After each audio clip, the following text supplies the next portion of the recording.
Can we please talk about how she released the wine on her deceased mother's-in-law's birthday? The way she used dead family members is beyond me. Yeah, so we should talk about this 100%. I so kind of forgot to discuss this, but yeah. So Diana was born on obviously July 1st, 1961, and died August 31st, 1997.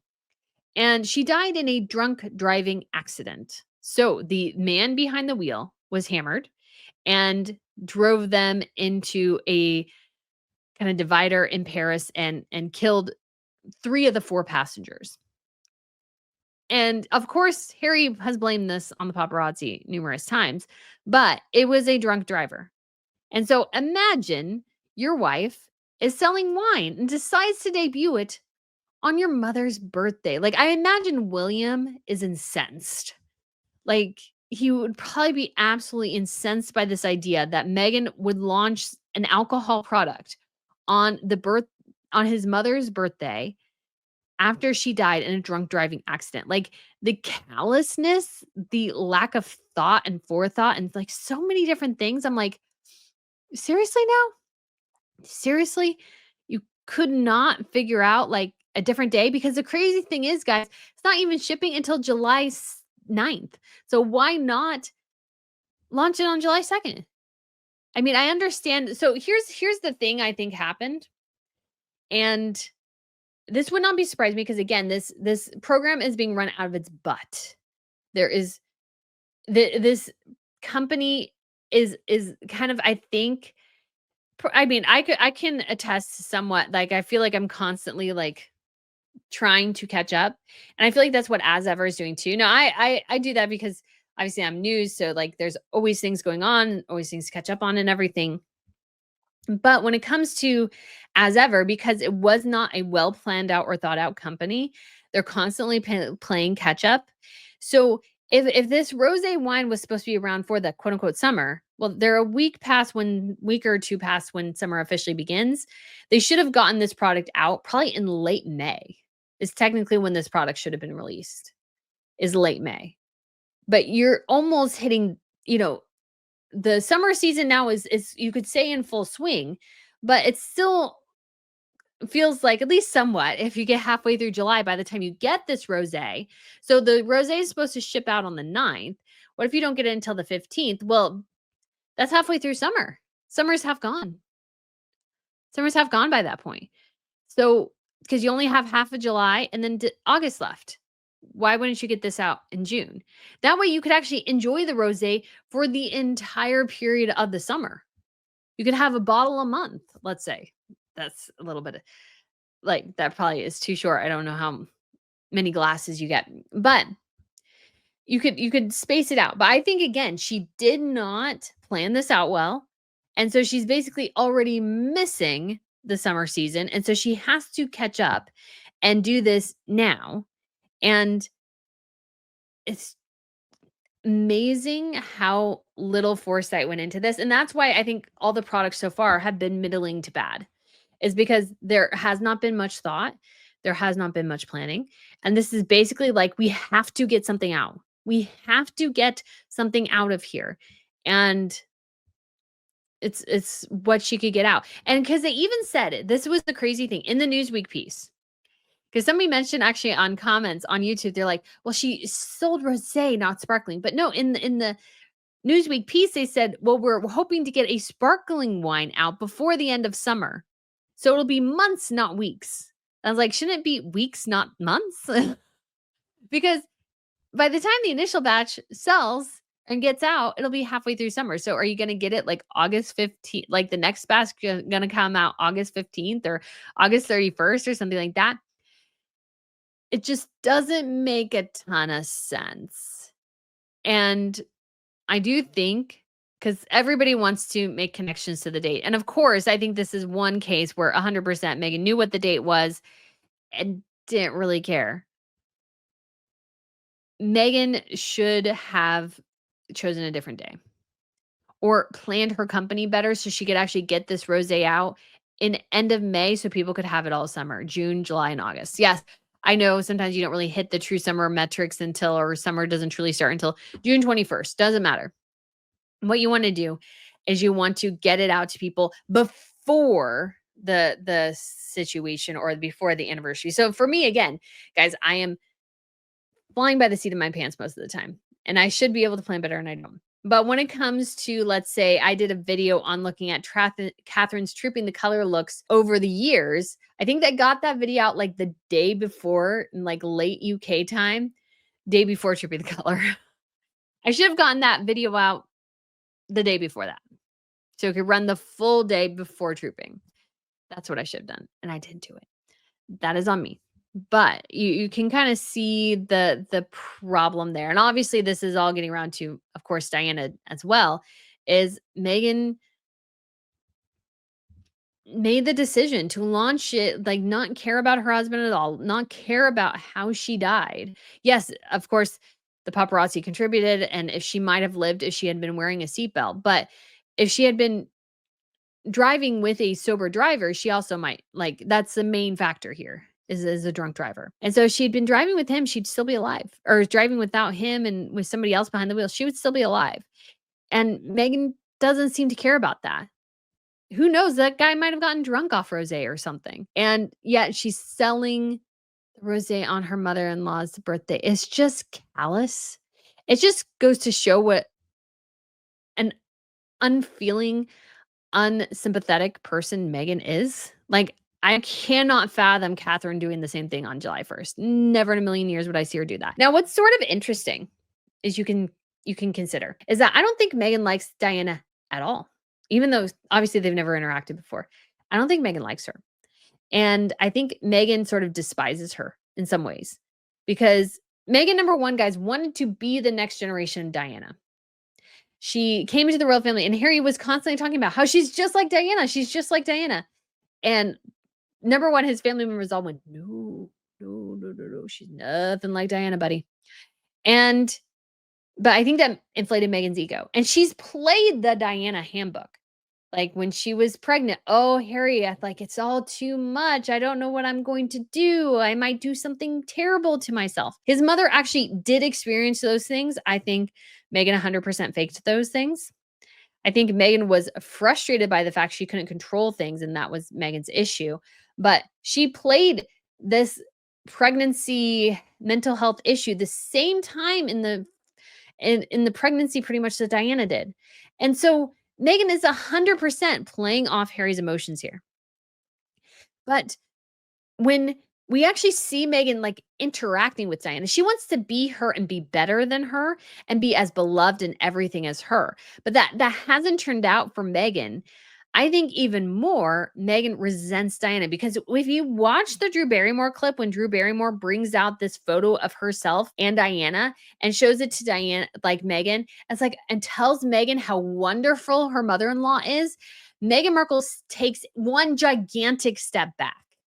Like, she tries to get as she is so incredibly tense, Meghan Markle is, when Drew Barrymore is telling Meghan what a wonderful human being her mother-in-law is. She takes a step back. She's like, so it's like, oh, it's like, get that Diana thing away from me, because she can't stand Diana. I think Meghan despises her mother-in-law for being more beloved than she is. And I don't think I've really heard anybody talk about that. And it's actually something that just came to mind. But I don't think Meghan likes her at all. And so almost you could say this sharing the wine on and selling the wine on her mother-in-law's birthday is just another way to say how much Meghan hates Diana. She wears Diana's jewelry, I think, and again, in order to inflame her own ego. That's why she wears it. She doesn't wear it because she really, let's say, likes it. She likes it because she goes, oh, I can wear the ring. But she, I think, hates Diana. I mean, and I've always been on the side of, Diana was a complicated person. So I think she would have some, it would be a challenge for her to see her sons marry and then have their own families in some ways, because they're not, especially with William, because she was so close with William, probably not in sometimes a healthy way. That, because like William was her best friend. She was telling him things as a young child that she probably shouldn't have been, and those sorts of things. So I think she would have absolutely loved Catherine, but it would have been a bit of a struggle for her to adjust to the change. I think she would have hated Meghan, and Meghan would have hated and actually does hate her. And I can't go into, like, I don't know exactly, because I'm kind of kind of like almost spitballing here because it was an idea that came to mind to me. But I think Meghan truly does not like her mother-in-law. I don't think she likes her. I don't think she respects her. And I think she sees especially Harry's obsession with her, and she kind of can't stand the fact that Harry is not as obsessed with Meghan in some ways. And so that is what I think. That is what I think. And Meghan so just wants to be Diana and was almost immediately told no. Almost immediately told no. And she resents her because she doesn't talk about Diana. She does not share pictures of Diana for Mother's Day. If you've noticed that, she's never shared a picture of Diana. Why wouldn't you share a picture of your mother-in-law with your husband on Mother's Day? That's a little weird. That's a little weird, especially one who died and stuff. And so I think Meghan, the lack of reference to Diana is indicative of a Meghan who kind of wants to shove Diana away and try to kind of put on her skin. And of course, it doesn't work. It does not work at all. And I think that's why we see obviously an unhealthy dynamic between Harry and Meghan as well as Meghan once again supersede Diana and like be as beloved and wonderful and everything as she was. But of course, that's not Meghan's personality. And that's the thing is that Meghan's, I think, one of her Achilles heel is that she's so wildly insecure, is that she wants to be somebody else all the time. And she can't, she's also self absorbed. So it's kind of an interesting dynamic there where she hates herself and she loves herself at the same time. But if she could just really be herself, like Diana was. Diana, for all her great attributes and flaws, was herself. And that's why people loved her. People connected to Diana because Diana like went through what so many other people went through. And Christina is so right here. You can't compete with the dead. Because what happens, and I kind of dislike this aspect somewhat because I feel like it's sacrilegious and it allows you to kind of gloss over people's flaws, is that Diana died young. And so she kind of became in a very tragic way. And so she became sanctified. Meghan can never compete with Diana because Meghan fundamentally cannot have that level of tragedy in her life. Meghan, unless something terrible happens, and I pray it doesn't. I don't like wish harm or things on anyone, including Harry and Meghan. But Meghan cannot compete with a woman who died tragically young and was immortalized as a young woman. And I think there's a different even perception between, let's say, Catherine and Diana, because Catherine does actually have sort of, you could argue, that Diana aspect of a young tragedy in some ways, getting diagnosed with cancer so young, having a major abdominal surgery. And I just realized we need to talk about the French state visit. Anyways, so Catherine had that, you could say, situation. And so Catherine actually, by not trying to at all, has now even assumed some of that young tragediness that marks sort of the legacy of Diana. And so because of that, Meghan probably hates Catherine even more than she did before because Meghan cannot compete with that. I mean, she's excited that Catherine, had this terrible thing happen to her. I'm sure Meghan, in my personal opinion, was quite thrilled about that. But Catherine has kind of by by just having this experience happen to her, kind of has absorbed some of that tragedy that Diana experienced. And of course, obviously, Diana is much graver in her instance, but this sort of young tragedy aspect kind of people connect to that. People connect, I think, to Catherine in so many ways. If we want to talk about what Catherine shared this week and stuff about the roller coaster of cancer treatments and everything, is that Catherine has gone through something where she can now better, I think, connect with other people. And I think that's a really, really good thing. So Catherine has experienced cancer, and so has her children. It actually is going to make her children more empathetic. Now, this is kind of a different example, but they actually say for children whose sibling has Down syndrome, they end up being more empathetic as adults and as children and everything because they have to grow up. Not they have to, but they grow up with somebody who has Down syndrome and they get to experience different things And because of that, they have this more general empathy towards people. And I think that's going to happen a bit with Catherine and William's children, is that they've actually experienced some real hardship, and they see their mother continuing to go through it. And because of that, I think it'll make them stronger and more empathetic to the public in the future. And Harry could have had that, in some ways did, with Diana before, but now it's just because of how Meghan has treated everything, it just doesn't happen. And Catherine is actually assuming the legacy of Diana in the way that Meghan never could. And I think Meghan resents both of them immensely. They were going to be future queens. They're the Princess of Wales. She's just the Duchess of Sussex. I think Meghan has a huge resentment towards her mother-in-law. And so it actually should not be a surprise that she did launch her wine on that day. It's just, again, another way to give a middle finger to her mother-in-law, to be quite honest. That's just my personal opinion. Take it for what you will. I don't really know here or there, but that's just sort of the sense I get. And it kind of makes sense, because it does surprise me so much that Meghan never references Diana. She hardly ever. And when she walked back from, I should almost find it here, because it's so worthwhile reviewing again, because it was just so crazy. I'm like, what is she doing? She's like totally getting as far as humanly possible away from Drew Barrymore. All right, here it is. Oh, that's so sweet.